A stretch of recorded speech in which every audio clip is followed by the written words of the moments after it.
UFC Las Vegas just recently wrapped up, and I'm going to recap the entire card. The main event, Dvalishvili defeated Petr Yan. A lot of fun fights to talk about. Make sure you guys smash that like button, and if you're new to the channel, subscribe. Let's jump into the first fight of the night. Carlston Harris and Jared Gooden to start things off. Carlston Harris gets a win, using the superior grappling skills later in the fight to secure it here. Did you really expect a ton out of Jared Gooden on short notice? I respect that he went long. He came in way overweight, and Harris was still able to get the win. Carlston Harris, consistently decent performer. Gooden, former ex-UFC washout, I guess you could say. He's gone a good little run and then comes back, taking a short notice fight. But I was concerned because he came in heavy, and his last fight was 2 weeks ago at middleweight, and now he's trying to fight at 170. Respect to Harris taking a fight against the bigger dude. You can even see in there how big Jared Gooden looked. Carlston Harris, he's an interesting matchup, right? Because moving up the ranks, I could see him competing with some people. He's not, I don't think, breaking into that top 15. He's already past 35, almost 36. The Shavkat loss was bad, but still interesting fights in the future for him. So good win for Carlston Harris. And respect to Gooden. Maybe next fight, he fights at 185. He's a big dude. He's a little short for that weight, but he's got long-ass reach. Carlston Harris got him. Better wrestling. Overall, better game. Gooden had some moments, but ultimately, Carlston Harris gets the W to start the night off. Let's keep running up. Let's talk about this matchup. It was a sick fight. Bruno Silva and Tyson Nam. Competitive first round. I felt like Bruno Silva was still finding some openings, but Nam was throwing hard shots back. A front kick really led to everything. Bruno Silva drops Nam with a front kick. He ends up getting on top, and then from there, works towards getting the back of Nam and strangling him. It was sick because Bruno Silva put him out. Tyson Nam, respect for not tapping here, but Bruno Silva looked so good. He looked like a fucking junkyard dog. It was one of those like, damn, that performance was incredible. I feel like at 32, Bruno Silva's nasty. He's strong as fuck in the clinch. He hits with power. He's a dangerous flyweight, and he just beat a legit fighter in Tyson Nam. Bruno Silva's got some big fights coming up. I like Bruno, man. I got to actually talk to Bruno on a Moneyline interview a while back, and he's a real dope guy. Trains his ass off and brings the heat. Good win for Bruno. Ariane Lipski, JJ Aldrich, the performance of the night. Ariane Lipski beat the shit out of JJ Aldrich, stopping pretty much all the takedowns and destroying her on the feet. Aldrich looked like she didn't want to be there. She looked iffy at the weigh-ins, but in the fight had nothing for Lipski. She got bullied out there. Lipski beat her up. Clear win for Lipski. She's 29.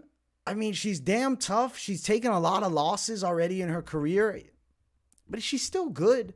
She's got nasty striking. I guess we got to respect that she got a dog in her, because she really does. And she can dig deep and scrap. Beats Aldrich, secures her spot still. I think a loss could have been real bad news for her. Pretty crazy how good Lipski looked, you know, against JJ Aldrich, who brought the heat to Erin Blanchfield, who's now at the top of the women's flyweight division. So good performance for Ariane Lipski. Let's keep running. Next matchup on the card, it's Victor Henry and Tony Gravely. Good matchup. Back and forth, but I definitely think the right guy won. Victor Henry brought more heat later in the fight. He did, I think, have better striking moments. Gravely with some control, with some takedowns. He was tough, too. He was throwing a lot of shots, but the pressure was constant by Henry. Both guys scrambled in positions, and really there was no strong loser. Victor Henry gets the split decision win. Tony Gravely game out and still will remain in the UFC. It's not like a make-or-break performance. But for Victor Henry, this was more of make-or-break because people are like, yo, that Barcelos win looks like a fluke. Now he goes out there and beats a staple guy like Tony Gravely, who's been in the UFC for a while. We know Victor Henry's legit. My favorite part about that fight was having Josh Barnett in the corner screaming out savage advice. So yeah, I like Victor Henry. I wish him well. And I like seeing Josh Barnett back cage side at these UFC events. One of the most underrated heavyweights ever, coaching this guy.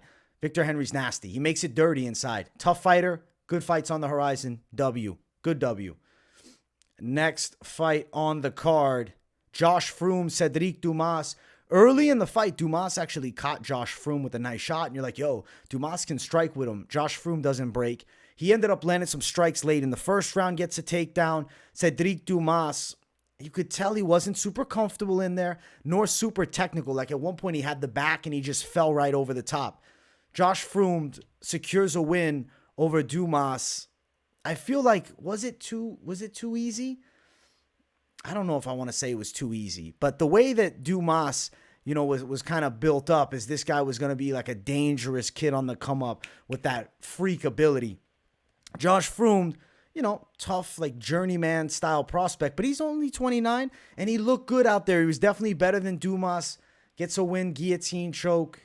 Dumas tapped. It was pretty sick to see Josh Fremd get his hand raised for his own sake because, 0-2 in the UFC, bad finish, lost to Trayshawn, the last one, and now they throw you a guy, Sedriques Dumas, who it seems like they're trying to build a bit and they have, their eye on him. For Dumas, he looks really raw. I do think he has potential in the future, but Fremd look a lot bigger than him too. Maybe Dumas could make 170 or even at 85. He needs some work. He's got the kickboxing down. He's pretty decent there, but on the ground, he got bullied by Josh Fremd. So good win for Josh to beat Sedriques Dumas in a clean W. Next fight. This one here was a little bit weird.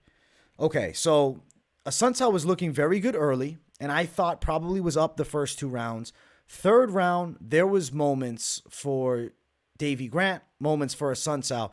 We get to a position on the ground where Assunção is trying to take Grant down. They're kind of in the midst of a scramble. Grant obviously grabs the cage. The ref separates them, takes a point away from Grant, but doesn't reward Assunção the position where he was in looking for a takedown. Reason he said he didn't do that is because after the cage grab, it would have put Grant on top. So maybe there's a way we make it neutral. We give you a single leg position with the hands clasped against the cage. Is there something we can do? Because that's kind of what he was working towards.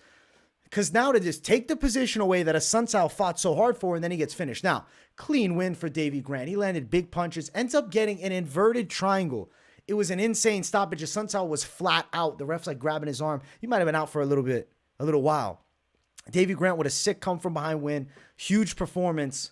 Just a little bit of controversy. A lot of it, I guess you could say, because of the lack of a positional reset, claiming that Grant would have got on top, but he used the cage to get on top. Could we not find like a middle ground? Like give him a single leg against the cage. Assunção ends up getting stopped in a fight that he's up 2 rounds, and then he retires after the fight. Sad way to go out is getting fucked up like that after looking like you're en route to a decision. Now, I was impressed with Davey getting the finish. You don't break him. He just keeps on coming. He's a junkyard dog type of fighter, and it was a sick win. But Assunção's got to feel a little bit bitter about that. His last fight ever, they take a point, but they stand them up.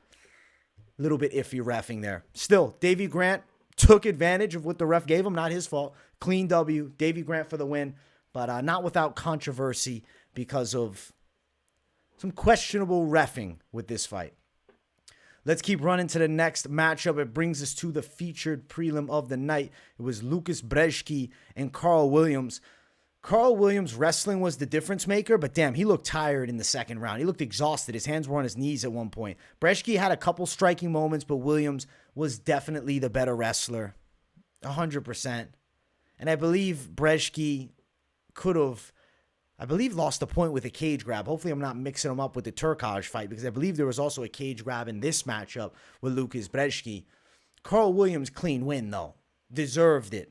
30-27, unanimous decision. Touched up Brzeski with some punches, but was really consistent with the takedowns. Now, I'm not telling you, Karl Williams, future prospect contender. He needs some work, too. But a clean W against Łukasz Brzeski. His superior wrestling really came in handy in this fight, so congrats to Williams on that.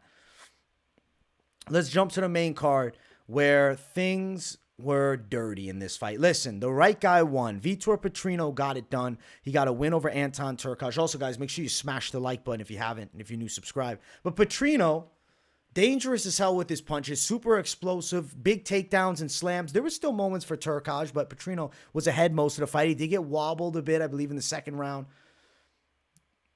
How I look at this, though. Turkalj grabbed the cage 9 times, 7 to 9 times. Turkalj is grabbing the cage, affecting the position, stopping the takedowns of Petrino. He deserved a point deduction, potentially even a DQ for how many times he grabbed that damn cage. I didn't understand why there was no deductions. The ref, I believe it was Mark Smith, kept mentioning, stop grabbing the cage.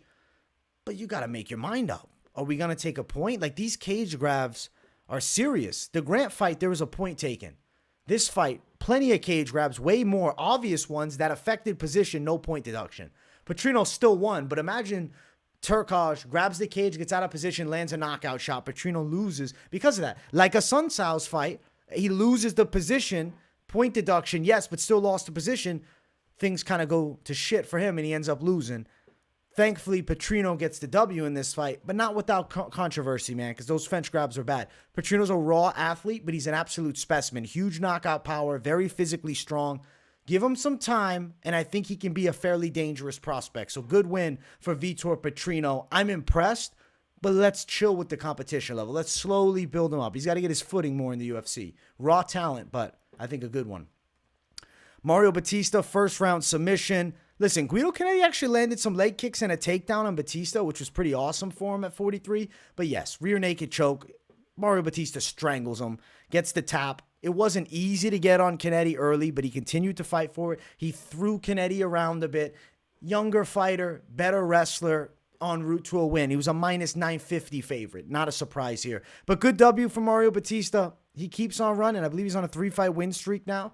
Interesting future at bantamweight. For Cannetti, I still think keep him around even at 43 because he's a fun fighter, but give him more of a striker next time. This fight, Jonathan Martinez defeats Said Nurmagomedov. I don't think so. I felt like Nurmagomedov should have been granted a competitive decision in this fight. I think the judges kind of overplayed maybe the Martinez moments of holding against the cage, but Said, I thought, had more effective striking and landed more shots. I thought you could have gave it to Said Nurmagomedov here. Jonathan Martinez had cage control, but not like he's securing these takedowns. Nurmagomedov had more nasty strikes, hurt Jonathan Martinez on the fight. I thought he could have got the decision. It was a close and competitive fight, but I thought it should have went Said's way. I'm not going to say it's a robbery. I'm going to say, it should have probably went Said's way, but it was close. It was too close for that comfort because at the end of the fight, Martinez is still pressing Nurmagomedov, throwing shots, attacking. The refs looked at that. They scored it based upon a lot of clinch strikes.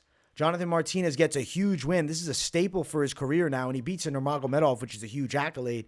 Sucks for Said, but Jonathan Martinez with a huge W. Whether you think it should have went Martinez's way or Nurmagomedov's way, Martinez is still improving for sure. To even give Said a very competitive fight like this and be granted a decision at the end is pretty impressive for him. Said's in a rough spot, though. He's really going to have to sit down and reassess because he's 30, almost 31, and he's now losing to Jonathan Martinez. He's going to be outside of those rankings. I still think he's a real good talent, but the Jonathan Martinez loss is going to be a tough one to swallow here.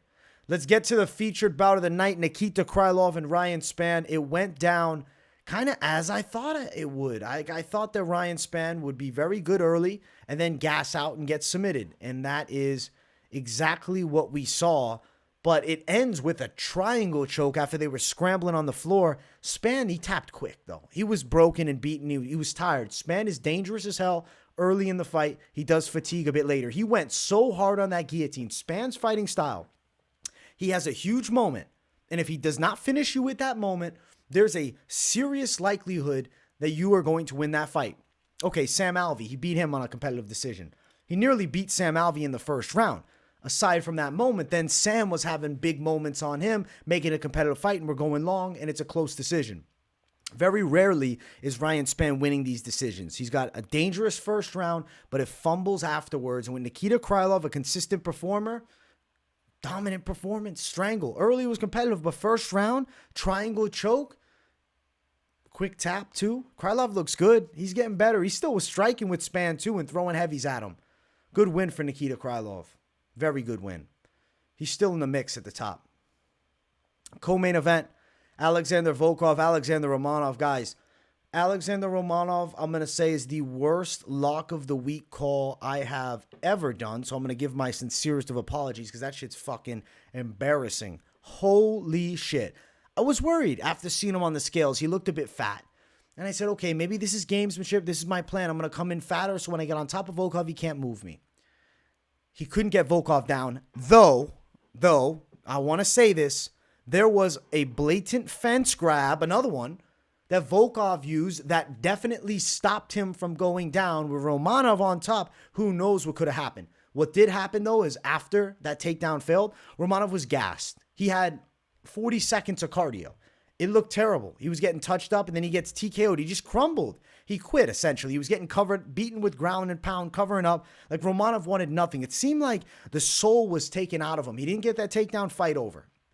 Because he got beaten so handily after that fence grab failed takedown attempt, it is what it is, because it didn't look good for him anyways. But that is a very controversial moment. If Volkov would not have grabbed that cage and would have went down, who knows what Alexander Romanov could have done from that top position. Ultimately, he was struggling to get Volkov down, and when he can't get people down, he breaks. He chokes on the feet. He doesn't have striking. He got absolutely worked and looked like an extremely limited fighter that does not belong in the top 15, and I don't see ever getting near the top 5, and looking like one of the biggest busts in the heavyweight division. Because it at one point was like, yo, Romanov's on the come up. He looked like a complete bust. He looked completely out of shape. He looked like a slob. Not a guy in the future that I have confidence in. As fat as he came in, I believe he might not have trained properly for this fight. Now, I'm not trying to take anything away from Volkov. He is just a tougher human being who will dig deeper for the win way farther than Alexander Romanov ever would. Romanov looked horrible. Volkov looked really good, and he did what he should against the Romanov. With the performance like that, Volkov, that's why he's at the top of the division. If you're not on your game, top tier, Volkov is going to whoop you. And he put it on Romanov and embarrassed him here, potentially getting Romanov maybe the fucking walking papers. Listen, we don't see you challenge it. We don't see your style is effective at the top. We're not interested. We'll find out. Great win for Volkov. Romanov side, horrendous. Main event of the evening. Make sure you guys smash the likes. And if you're new, subscribe. Merab Dvalishvili versus Petr Yan. Listen, Merab, legit round of applause type of work. Not only did he outstrike Petr Yan, he took him down. He literally had the craziest amount of volume. I'll bring the fight stats up. Look at this. Look at this. Look at this. Significant strikes. 338 significant strikes thrown by Petr Yan. That's kind of crazy. 400 total strikes. That's insane. Takedowns, 11 of 49. Do you see this? He shot 49 takedowns. Sure, low accuracy, but he landed 11 of them.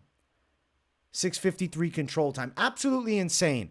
Merab destroyed the legs of Yan, was touching him with punches. There was way too much volume. Yan just couldn't read him. He couldn't do anything. And as soon as Yan would kind of get a little comfortable on the feet, Merab would a takedown attempt. It was an all-star breakout performance from Merab Dvalishvili. I see him as a guy that is right towards the top. Problem is, him and Aljamain Sterling are boys, and they're not going to fight each other. He might be fucking his career over. If I'm Merab, I talk to Aldrich. I say, listen, we need to set something up. Maybe we need to do this, and I call you out. They set up like a fake fallout type shit. They sell it and market it and make themselves a bucket load of money. Merab right now is, he's getting paid all right as a contender. You want to fight for that belt and get the big money. And let's say he beats Aljamain Sterling. Now he's the best in the world. I wouldn't be shocked if he beat Aljo. He more handily beat Petr Yan than Aljamain Sterling did. Merab looked incredible. Sean O'Malley should be worried too because Merab's pace is too much for him. I think Merab could potentially hold the bantamweight championship at some point if Henry Cejudo beats Aljo. But then they're saying, oh, definitely Sean O'Malley's guaranteed in that title picture. I think Merab's the boogeyman. Petr Yan probably deserved the nod over Sean O'Malley in a very competitive fight. Merab clearly dominated him every single round of their fight. This is massive for Merab, and he's right at the top. Unfortunate that he's best friends with Aljo, because for his best future in the sport, best case scenario, best life, you got to fight for the world title because the money is way too much and it's life-changing. You say, oh, but the money's not everything. Listen, you're fighting in prize fighting.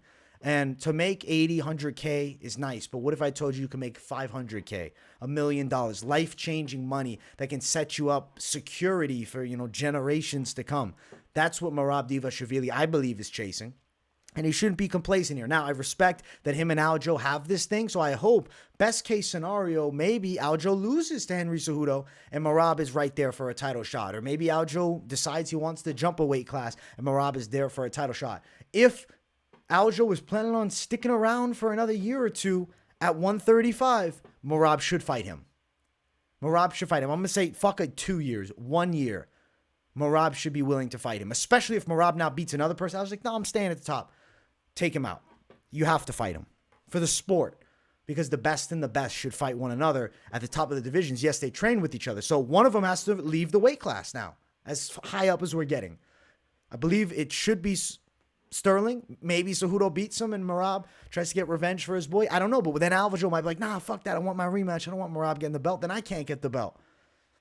So for Merab, he's, being the nice guy, but it's fucking him over legacy-wise and financially as well. Huge win for Merab. Petr Yan's in a rough spot, guys. 3 down. He still can get big fights. Maybe, I don't know, they give him a Dominic Cruz fight or something like that. Give him some legend matchups. Now, if TJ Dillashaw's shoulder was still in his socket, I'd say give him TJ.